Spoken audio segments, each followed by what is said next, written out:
We're in John chapter 11, and this is a story that many of you know. It's true. It's important in the ministry of Jesus for him to show that he is the resurrection and the life. And he is that for himself. We will see very shortly in a couple of weeks. We're going to celebrate his resurrection. This man, Lazarus, that's the main character in this scenario, is not resurrected. Not resurrected in the sense that Jesus was resurrected. Not resurrected in the sense that we will be when we get new bodies. Lazarus came back to life just as he was and had to die again. So I'm kind of giving away the story, but I want you to understand that he's not the first person during his ministry that Jesus brought back from the dead. We know that there was the widow's son, there was the funeral procession, and his body was there, and the widow was weeping in the town of Nain, and he brought her son back to life. And we also know that he raised a little girl back. When he got there, the people were saying, "Oh, don't bother, she's dead," and he went and spoke life to her.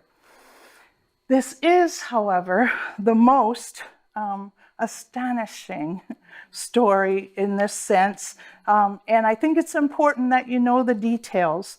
John 11 verse 1 says, "Now a certain man was ill, Lazarus of Bethany, the village of Mary and his sister Martha." Bethany was just like 3 miles or so out of Jerusalem, so it was a really good place for Jesus to stay when he was ministering in Jerusalem.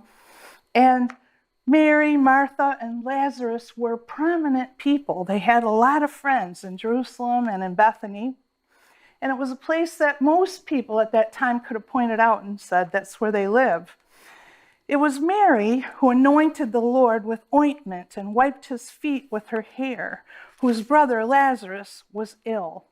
So the sisters sent to him, saying, "Lord, he whom you love is ill."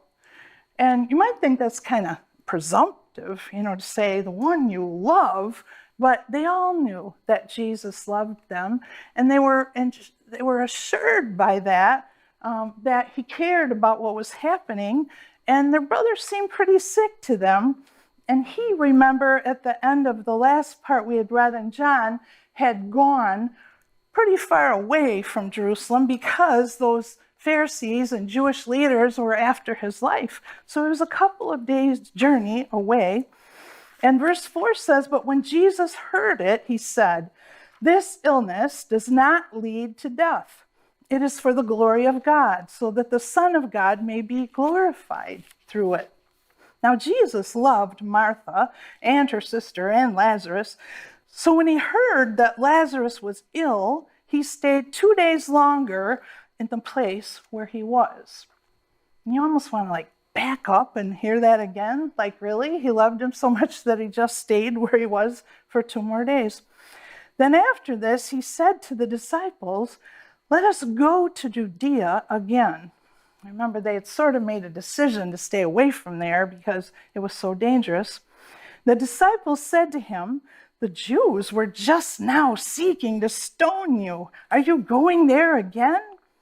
And Jesus answered, "Are there not 12 hours in a day? If anyone walks in the day, he does not stumble, because he sees the light of this world. But if anyone walks in the night, he stumbles, because the light is not in him." Now, Jesus' answers are often puzzling. They often don't seem to actually answer the question that was asked. And this is one of those answers.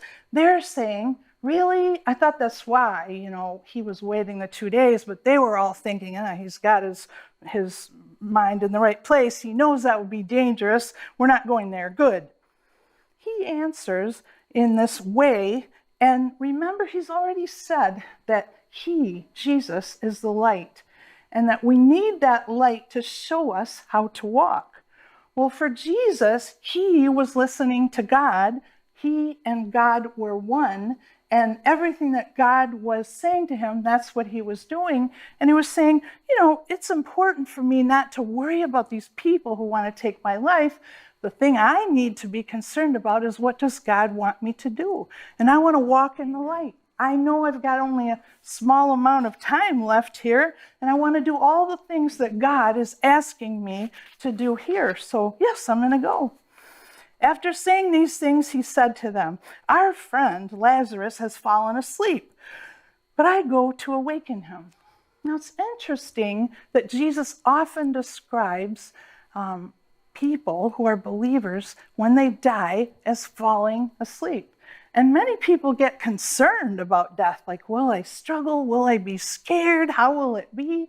And I believe he's telling us that as believers, we can expect to pass from this life in a way kind of like it feels just to fall asleep.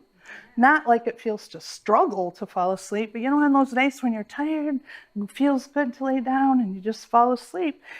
He's describing death for a believer as though it is sleep. And the disciples said to him, "Lord, if he's fallen asleep, he'll recover." Well, they were thinking he'd had some illness, maybe a fever or something, and now he was able to finally rest.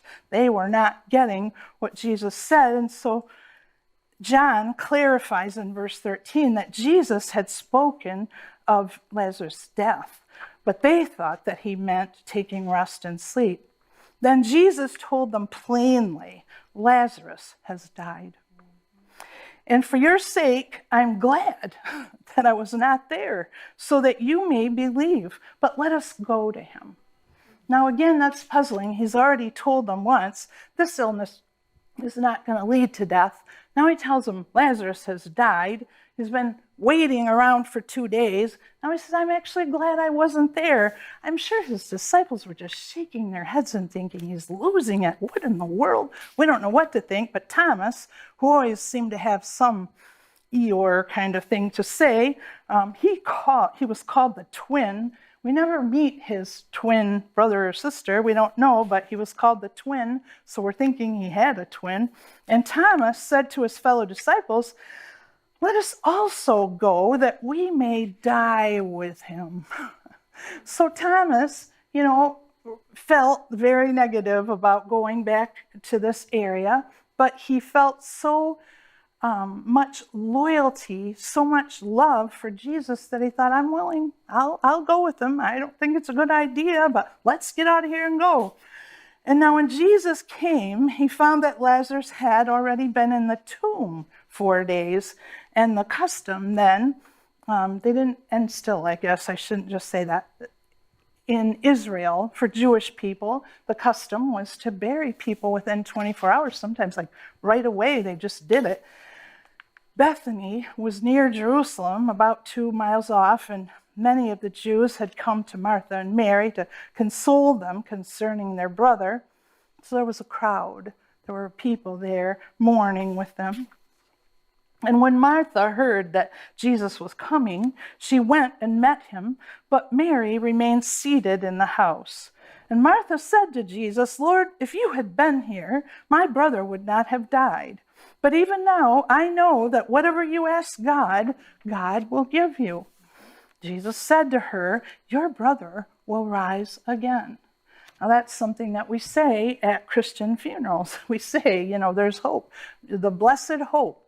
To be absent from the body is to be present with the Lord, but one day your body will actually rise again. And she had been taught that and trusted that that was true. But she said to him, "I know that he will rise again in the resurrection on the last day." Jesus said to her, but she was thinking, that's a long way off, and I love my brother, and I need him now, and I thought you were going to come. But Jesus said to her, "I am the resurrection and the life. Whoever believes in me, though he die, yet shall he live. And everyone who lives and believes in me shall never die. Do you believe this?" So he's talking about 2 things there. He's talking about physical death, that physical death will not be a permanent thing for those who believe in him. And he's also talking about spiritual death, that will never happen to people who believe in him. And that's why we say to be absent from the body is to be present with the Lord. We will not experience death in the same way that people who do not believe in Jesus as Savior do. And she said to him, "Yes, Lord, I believe that you are the Christ, the Son of God, who is coming into the world." But we don't really think she understood the whole thing as it related to her brother, because when she had said this, she went and called her sister Mary, saying in private, "The teacher is here and is calling for you." And we don't know if she went in private because she didn't want all these people around who might be people wanting to kill Jesus to know. We're not sure if she just knew that her sister was a private person and would want to know. But anyway, they went in private. And when she heard it, she rose quickly and went to him. Now, remember, Mary and Martha both knew that Jesus was coming, and Mary had chosen to stay. But when Martha told her this, she got up and went. He was still out of town. And Jesus had not yet come into the village, but was still in the place where Martha had met him. When the Jews who were with her in the house, consoling her, saw Mary rise quickly and go out, they followed her, supposing that she was going to the tomb to weep there. Now when Mary came to where Jesus was and saw him, she fell at his feet, saying to him, "Lord, if you had been here, my brother would not have died." When Jesus saw her weeping, and the Jews who had come with her also weeping, he was deeply moved in his spirit and greatly troubled. And he said, "Where have you laid him?" And they said to him, "Lord, come and see." And Jesus wept. Now, wept does not mean a few little dribbles down the side of his eye. Jesus cared that his friend, not just that he had died, but that he had to have his family go through the trauma of believing he was dead and of having to go through all the things that a funeral involves. And people at funerals often think, where is God when I need him? They often have been praying, "Lord, heal this person," and look, you didn't. And they've died.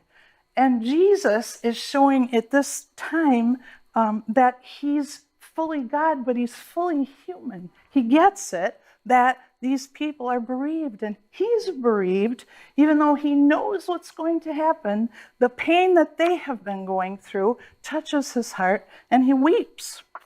Now, we know that same thing when we're sitting at a funeral, but often just the idea that the physical presence of our loved one is gone now, we feel like, "Lord, I can't do it without him. I can't do it without her. I needed them to stay. That was my helper. Your blessing to me. How could you let this happen?" And our hearts do break, but Jesus also showed them that his heart was broken.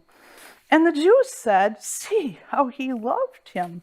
They were amazed to see Jesus weeping. But some of them said, "Could not he who opened the eyes of the blind man have also kept this man from dying?" That's often the same attitude that people who don't really have a love relationship with Jesus, all they see is the fact, "He did not meet my expectations. What's the deal?" Then Jesus, deeply moved again, came to the tomb. It was a cave, and a stone lay against it. And Jesus said, "Take away the stone." Now Martha, the sister of the dead man, said to him, "Lord, by this time there will be an odor, for he's been dead for 4 days." I don't think she was so worried that Jesus might smell the odor, as that would be associated with her brother. To everyone there, that all they would remember now is that they opened this tomb, and what an awful smell. And loved ones are often like that. Sometimes people are like that. They're like, "No, I don't want anyone looking at me when I'm dead. I might not look beautiful, or I might not give them a good memory." And so it's often the perception of that last viewing of the person. They don't want them to remember the person looking funny with gooey makeup all over them, or just not looking animated and alive. And it's a sensitive area for people. And Martha wanted to protect the memory of her brother. Jesus, though, said to her, "Did I not tell you that if you believed, you would see the glory of God?" So they took away the stone, and Jesus lifted up his eyes and said, "Father, I thank you that you've heard me. I knew that you always hear me, but I said this on account of the people standing around, that they may believe that you sent me."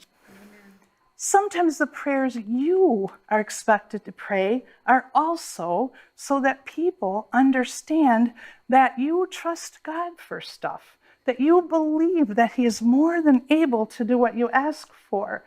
And just the fact that you trust God and publicly declare him in prayer, not knowing for sure what the outcome will be, because sometimes God gives us a different answer than the one we ask for.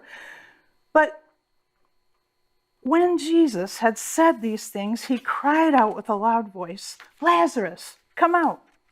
And the man who had died came out, his hands and feet bound with linen strips, and his face wrapped with a cloth. And Jesus said to them, "Unbind him and let him go."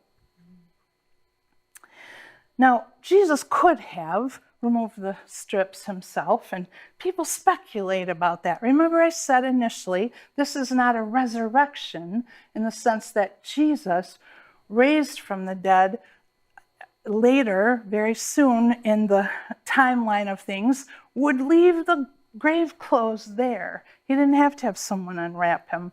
He was new body, totally different. But Lazarus, raised from the dead, not resurrected, is there, bound, just as they'd had him. You know, they would put some spices and stuff in the cloths. And we also believe that Jesus could have walked up to the man, we know that, and unwrapped him himself and said, "Hi, Lazarus, how you doing?" But instead, he told the people who were standing around, who were probably quite nonplussed, like, "Oh my, they'd never seen anything like this." He said, unbind him, like, help him, you guys. And I think part of that is teaching us that when people are bound in sin and are troubled, that our job is to come alongside. As God works in them, we have work to do too.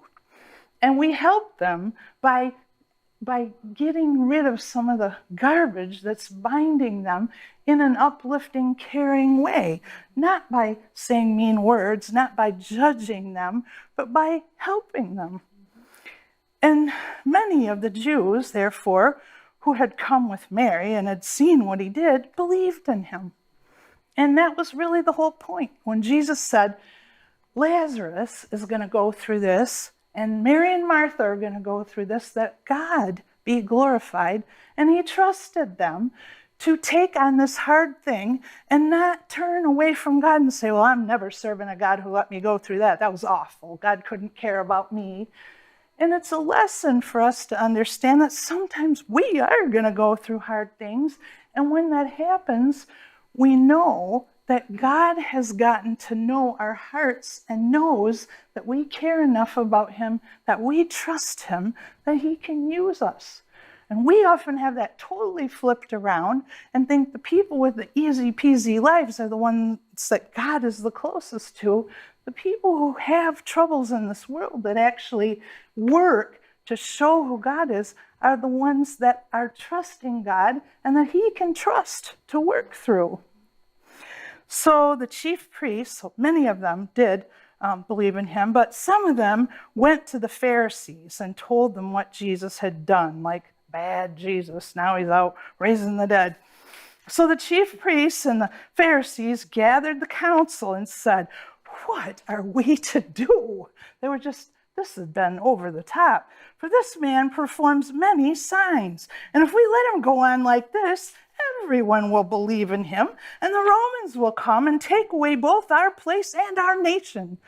And really, if they'd let him go on like this, it was God's timeline, but that was not why the Romans were going to come and take their place in their nation. That was going to happen, but not because Jesus was doing miracles. And we will never know, if more of them had believed in him.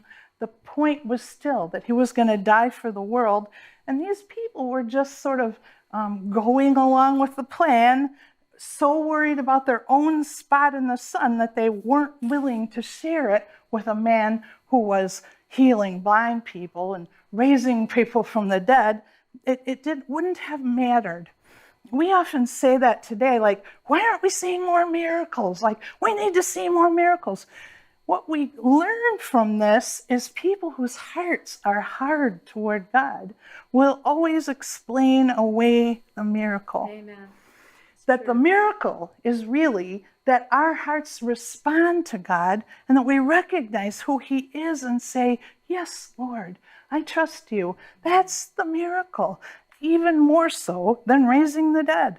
But one of them, Caiaphas, who was the high priest that year, said to them, you know nothing at all, nor do you understand that it is better for you that one man should die for the people, not that the whole nation should perish. Now, Caiaphas was not a good high priest. He was a mean dude. He did not follow God. He was all about the money. He was all about manipulating and doing things that really were not good for the nation of Israel. No one thinks Caiaphas is a good guy. But it shows us that God used Caiaphas to really prophesy that this man really would die for all the people, and that Caiaphas's understanding of that was that they would lift Jesus up and blame it all on him and not have to take any blame for themselves, whereas Jesus knew that this needed to happen, that it was in the Father's will. He was going to die for the sin of the world. But Caiaphas, he's pretty unwittingly used, and he did not say this of his own accord, but being high priest that year, he prophesied that Jesus would die for the nation, and not for the nation only, but also to gather into one of the children of God who are scattered abroad. So Jesus, remember, had said, I have sheep that are not of this pen that you don't even know about. And so it wasn't just about Israel. That's what Caiaphas was thinking about. But Jesus dying on the cross ended up going out to the whole world. The message was taken as the people were scattered and left Jerusalem. They took the message into the whole world. And Jesus knew already that this was necessary. So from that day on, they made plans to put him to death. Now, they had already wanted to put him to death, but now they're putting their big plan in place. Like, how are we going to do this? Who are we going to use to get him in the right place at the right time? And Jesus, therefore, no longer walked openly among the Jews, but went from there to the region near the wilderness, to a town called Ephraim. And there he stayed with the disciples. Now, it sounded like he was doing that before this happened. And he was, in a sense, leaving Jerusalem, going far away. He's not going to come back until the triumphal entry, until he comes, fulfilling Isaiah's prophecy, blessed is he who comes in the name of the Lord. But Jesus showed us in this story, if you were wondering, or if in the future you wonder, that he cares about human stuff. And we often think, well, God's in heaven and he's got everything he needs, but is he seeing me? Is he seeing my heart? And how much this loss, sometimes the loss of a person, sometimes the loss of a job, sometimes the loss of a talent or an ability. There are so many losses, sometimes loss of a love. The person's still alive, but they've betrayed you.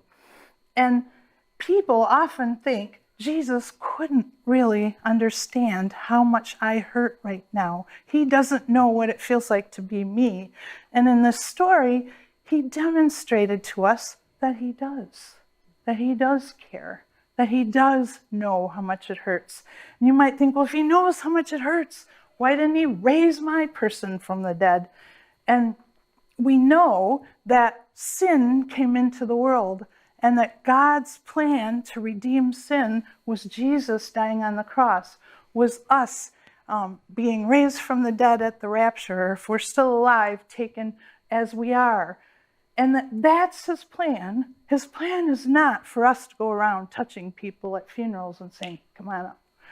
Jesus showed that he had the power to do that.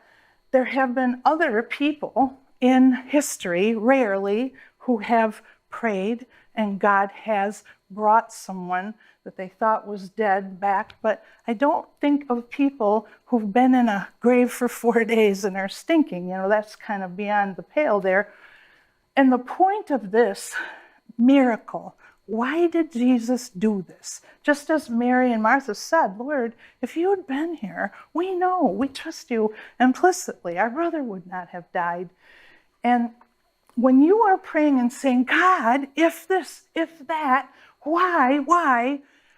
Try to bring yourself back to understanding that God's ways are not ours. His understanding is far beyond ours. We can't really know what we are asking for.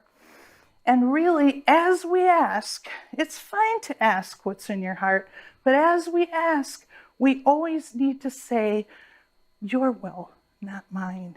And even Jesus said that. He prays in the garden, we'll see, and that it is so overwhelming him that he's saying, God, do I really have to go through the horribleness of having your back turn on me? And there are things that we cannot understand that were very, very hard for Jesus, and he does care. As we close today, I know you're probably sick of hearing the term old songs. I didn't realize that I was so nostalgic today when I was picking the songs. And that one song, Sweet Jesus, I still remember singing as a little girl. So there are things like that, but there is an old hymn-like song, Does Jesus Care? And we're going to sing that kind of as our doxology, as our wrapping this up, as our prayer. Help me realize, Jesus, that you care. He does care. Nancy's going to come up, and again, sometimes the words are what we need to hear. Sometimes you don't need to sing, but Jesus does care.